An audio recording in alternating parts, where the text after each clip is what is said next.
Okay, good afternoon, conference, and assalamu alaikum, peace and blessings upon you all.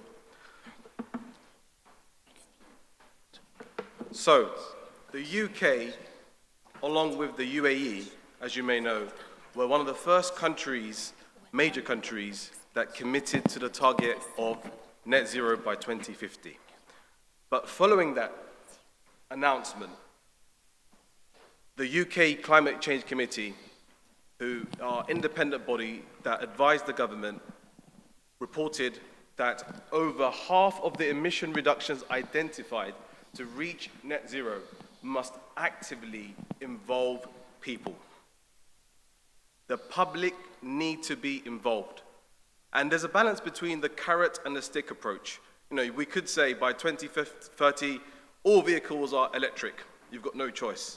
But there's always going to be an element of choice for customers, for the public, in terms of their lifestyle. For example, the way they travel, the diet that we choose, and indeed the way we consume energy and water. My presentation today is going to focus on the latter, the role of water and water efficiency in building a sustainable and net zero future. So, just a bit of background. So, I'm currently the head of innovation for South Staffordshire Water. We cover South Staff's water in the Midlands, West Midlands, and Cambridge, the wider Cambridge area. I'm also a non-exec director for Waterwise. Waterwise are a not-for-profit, independent group that encourage water efficiency across the UK. Today, I'll cover a brief challenge on some of the UK challenges and targets. Then I'll go on to sharing some of the water innovation projects and the landscape of innovation in the UK. It is, I would say, at an all-time high, and it's only growing. Then I'll share reducing water use. What's the public perception? And we need to think about behaviour change innovation. And lastly, I'll go on to a case study which I instigated and led and delivered called Water Efficiency in Faith and Diverse Communities, and some key takeaways for us to take away following this conference. So, a brief overview of the water sector. England and Wales have 16 water companies, of which 11 provide wastewater services. The rest are what we call smaller water-only company. So the company I work for, South Staff's Water, and Cambridge Water only provide the drinking water. Now, the UK was privatised in 1989, and we are heavily regulated. So we have regulators such as Ofwat, the economic regulator that set prices of how much we can charge our customers. We have the Environment Agency, we have Drinking Water Inspectorate, and Consumer Council for Water. And their role essentially is making sure customers get a fair deal in terms of the services that we offer. And we need to comply with relevant legislation and environmental obligations. And I just wanted to briefly share some stats for the UK, just to get a feel of the supply and the size. So some of these numbers might be out of date, but it gives you a flavour. So we supply 14 billion litres of water into the network every single day to approximately 50 million customers, that's households and non-households, every single day. A good portion of that, 3 billion litres, leak from the network. We have a network which is around 350,000 kilometres and quite an aging infrastructure as well. The average consumption per person is around 140 to 150, and there is a target to reduce that target to 110. So some of the challenges in the UK that we face, which will be similar to here and globally. There was a notable speech not so long ago by the former chief executive of the Environment Agency, and he called it the jaws of death. If we don't do nothing, we are going to run out of water, yes, in the UK. And water companies put together their water resources management plans, and the Environment Agency predict there will be a 5 billion litre deficit by 2050 if we do nothing. That's almost a third of the current water supply in the UK. And of the proposals and solutions to meet that supply and demand deficit, 2/3 come from managing the demand for water. So reducing leakage, and the other third is all about consumption. How do we reduce consumption from our households and our non-households? And here's a picture you can see just below, climate change. We are seeing the impact of climate change. This was in summer 2018. We had a prolonged dry period where reservoirs were drying up. And I personally remember water companies were struggling to maintain that supply to customers. Trust is at an all-time low, 13-year low in the water sector. In my 20-odd years in the water sector, I've never seen such a spotlight in the UK. And unfortunately, it's not for the right reasons. I've mentioned about targets, net zero. We also have a target of halving leakage by 2050, reducing personal consumption from 140, 150 to 110. There are some big targets that we need to achieve. Aging infrastructure. We have 10 to 20% of our network which are 100 to 150 years old. So sometimes people call it a ticking time bomb. Are we funded enough to maintain that? So we have some huge challenges in terms of maintaining that infrastructure. Population growth and super diverse cities. The UK has one of the most ethnically diverse cities in the world. And 2 cities recently have been named as super diverse, in Birmingham and in Leicester. And lastly, environmental protection. Some of you might be aware of chalk streams. There are 200 chalk streams in the world, or over 200. 85% of them are in the UK, in the southeast of England. And there's a responsibility to protect those chalk streams and the rare habitats that go with them. Water innovation, the landscape in the UK. For the first time, the UK water sector came together in 2020 and produced an innovation strategy for 2050. What are the key themes? How can we work together? Earlier, the word was mentioned, collaboration. So important. We're all scratching our heads. How are we going to achieve these big targets, whether it's net zero, leakage, and so forth? We need to work together. And that's been a document which will be refreshed every 5 years. So we're about to refresh that document. We've got organizations like UCWIR, UK Water Industry Research, and Spring that are transforming and accelerating innovation across the sector. The Offshore Innovation Fund. And this is a fund open to the sector to drive innovation. And it's not limited to the UK. There are people globally getting involved as partnerships as well. And there's a new fund called the Water Efficiency Fund being launched as well, and I'll touch on that very shortly. We've also got the Market Improvement Fund, focused on the non-household sector and commercial businesses. And lastly, increasing collaboration. We are working more closely with different water companies. And of course, naturally, you have competition between water companies, but we are working closely. Just to plug in as well, we have an innovation festival run by Northumbrian Water every single year. We have hundreds and hundreds of people coming along, innovators, academics, global partners, and they spend a week looking at different challenges facing us, not just in the UK, but globally. It's free to attend. It starts on the week commencing 7th of July, so I encourage you to find out more about the Northumbrian Water Innovation Festival. Water innovation projects. I'm not going to have time to touch on these projects, but the Offshore Innovation Fund I mentioned earlier, which was launched in 2020, have so far awarded 93 projects. And there are going to be another 10 or so projects to be announced next week, which I'm not allowed to say. It's going to be a Utility Week Live in Birmingham, which I'm personally involved in some of those projects. And they have awarded a total of £200 million, or 960 million AED. And of those projects, they tackle a number of themes: net zero, resilience, leakage, operational resilience, how can we better serve our customers, and so forth.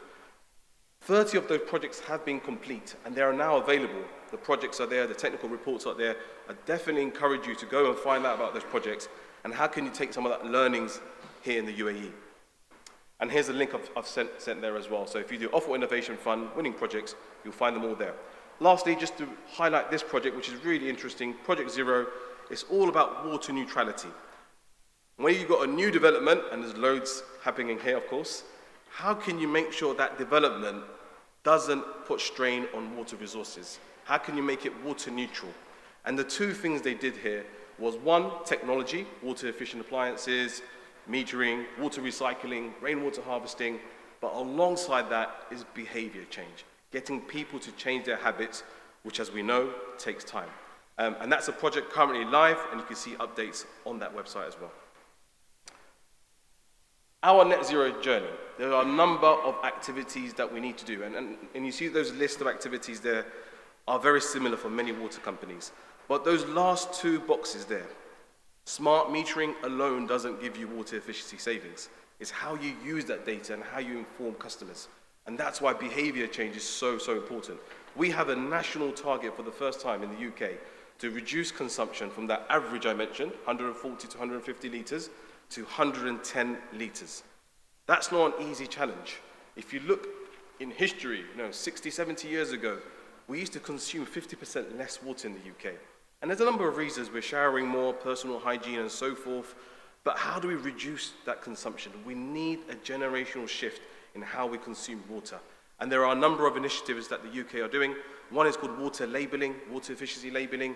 Just like when you buy an appliance, you see energy efficiency, we need to introduce water labelling, which has been introduced in many countries like Australia and so forth, which has been quite powerful. Smart metering, but smart metering is not enough. How do you use that data? It's not just about sending alerts, but how do you use that data to engage customers to make changes? And then water recycling. There are some challenges around that, but there are opportunities for rainwater harvesting, greywater recycling, and so forth. Public perceptions. This is really interesting. I've been observing a number of focus groups over the years, and time again, and apologies, you can't probably see that quote in green, or can you? If you can. People are not aware we're in a water scarce area. Most of England is seriously water stressed, classified by the Environment Agency. And there's a perception that it rains all the time. Why are we struggling with water resources? But there is a huge challenge that customers are unaware or uneducated about the challenges that we face. At the same time, many customers think, we're water efficient, what more can I do to save water? So there are many challenges that we face. And this was a recent survey, just the last point here. The vast majority of people in Britain have no idea of how much water they are using. The survey that was independently carried out said 94% of people underestimated how much they used. They said probably 20 litres, 30 litres, but in fact the average is around 140 litres. And I know in the UAE that's even more, so there's bigger challenges here, no doubt. So I'm going to just touch on the Water Efficiency in Faith and Diverse Communities project. Now this is an example of behaviour change innovation. And I don't want to go into behavioural science, nudge theory, combi models that some of you might be aware of, but it's about what practically can we do to change, motivate the public and the wider population. So it's a very busy slide, apologies, but it's an overview of the project. It was an 18-month project which we just finished, and we focused in Cambridge and the West Midlands. And the key themes around water efficiency, behaviour change, customer engagement, and diversity and inclusion, making sure the services that we provide are inclusive, as one size does not fit all. And we had some objectives, greater understanding. How do people actually use water? If you look in the UK, most water companies come along, here's a shower head, here's a tap insert. But in fact, I use water before my prayers. I use water for cooking. Is there anything there in terms of innovation or products? So there's a greater understanding that was led by the University of Cambridge, professors in anthropology, and we got some real good insights in terms of people's beliefs and values and relationship with water. We tested 2 campaigns, and I'll touch on very shortly, in terms of one was faith-related and one was cultural-related, and sometimes they can intertwine in terms of water-saving opportunities. At the end of this project, we produced a practical framework toolkit for water companies across the sector and wider can use when they engage different communities. And lastly, the other bit was building that social capital, I call it. Those relationships that we built, and one of the partners we had was Cambridge Central Mosque, the first eco-mosque in UK. If you haven't visited, I encourage you, amazing architecture. And that was an organisation we worked very closely with, and we co-created that campaign with them as well. And having them on board really helped deliver the message. So the 2 behaviour change campaigns we delivered, one was faith-related. So this is looking at wudu, or ablution, so water washing ritual before prayers. And what we saw in the community is when you turn that tap on average, people could be using 6 to 12 litres per wudu session, which happens up to 5 times a day if you pray 5 times a day. And the tradition, or what we call the sunnah, the prophetic tradition, was to use only 1 med, which is less or more or less 1 litre of water. And we had the head imam of that mosque demonstrating a video, giving those messages, and it was really powerful. we tested the device for the first time in the UK, a wudu device. You can see that spray bottle there, where we see people's reactions. Actually, is it helping you? And the objective was not, oh, this device is going to be a lifesaver, but it's people being more mindful when they make wudu or other practices. So that was a really successful campaign. Then the second campaign was rice washing, a very common Southeast and probably other cultures in terms of washing your rice before you cook it.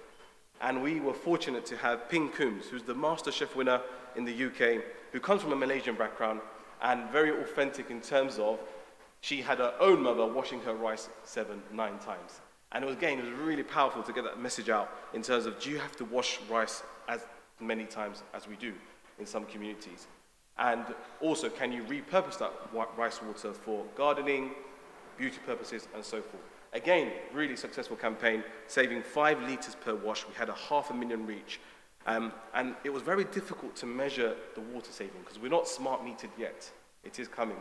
But when we have a smart meter infrastructure in place, we can actually see the savings over time. But we estimate that valuation was around 6,000 or just under 6,000 litres of water saved. But for me, is this quote, and I can't read that screen because of my eyesight, but I'll read it. This was a customer in Cambridge Central Mosque. I like the project at Central Mosque. I mean, I don't think I've ever seen any other utility company do anything quite like that, especially without it feeling quite authentic and not just marketing or public relationships. And this is what it's all about. It's about meaningful engagement, not just for the sake of it. I'm conscious of time, so I've got 2 more slides. What next? The question I often get in my company is, great project, and so what? What next? What's the practical application? You know, we come to some of these conferences, and it's great to hear some of the things we could be doing, but what's the next step? What's the actions we can take? Smart metering, massive rollout across the UK over the next 5, 10 years. 10 million meters planned over the next 5 years. Engagement is critical. How you get on board some of these communities. As I mentioned earlier, we have such diverse communities. The toolkit I mentioned earlier, the non-household sector, catering, kitchens, big opportunities. One of the feedback we've got from a lot of the focus groups was education at a young age. It's very difficult to change perceptions and mindsets when you're ingrained habits and you're quite elderly in some cases. But the faith schools is a great area to tackle. We have a number of innovations we can explore. These are wudu devices, but also in that cooking cycle from growing and cleaning, there's loads of opportunities to innovate. And I would love to collaborate with anyone in this room who's got ideas. And just the other bit to mention is workshops in the community. There's loads of initiatives like Greening Muslims, trying to connect back to the environment. Eco-mosque. Today in the UK, we have over 2,000 mosques. Many of them are not eco-friendly, or aware what eco-friendly actually means. There's a huge role for us to be more ambassadors of the environment and do more in terms of saving water and doing sustainable solutions. And of course, the bottom mosque here in the UAE, the first net positive mosque, international learnings is key. My last slide, I promise, I'm conscious of time. Key takeaways. For me, first and foremost, right at the beginning, I said actively involve people. Technologies, hardware, and etc. does one part, but behavior change innovation will play a crucial role in securing a sustainable future. Education is not enough. It's not just about sending alerts and making them aware. It's how can we make that engagement meaningful, genuine, and personal. The messenger effect, so powerful to have a local influencer, a credible, a trusted voice. One of the dreams for the UK industry is to have David Attenborough giving those quotes and those being an advocate for water efficiency. It will be so powerful. Access to reports. Please, please do access some of these reports. We have 30 published reports, technical reports. We have showcases that have lots of insight from our projects. And lastly, there are further innovations to explore. I mentioned the wudu device, but if you look at the cooking cycle, there are so many opportunities. Many cultures, when they cook, although science might say, don't wash your chicken, don't wash your rice, you're gonna spread bacteria, they are adamant, I need to wash my chicken, maybe myself or people in this room. And is there innovations to explore there? So please, please, reach out and connect. It's an area I'm quite passionate about, and I think together, collectively, collaboration is gonna be key for a sustainable future. Thank you. Thank you very much.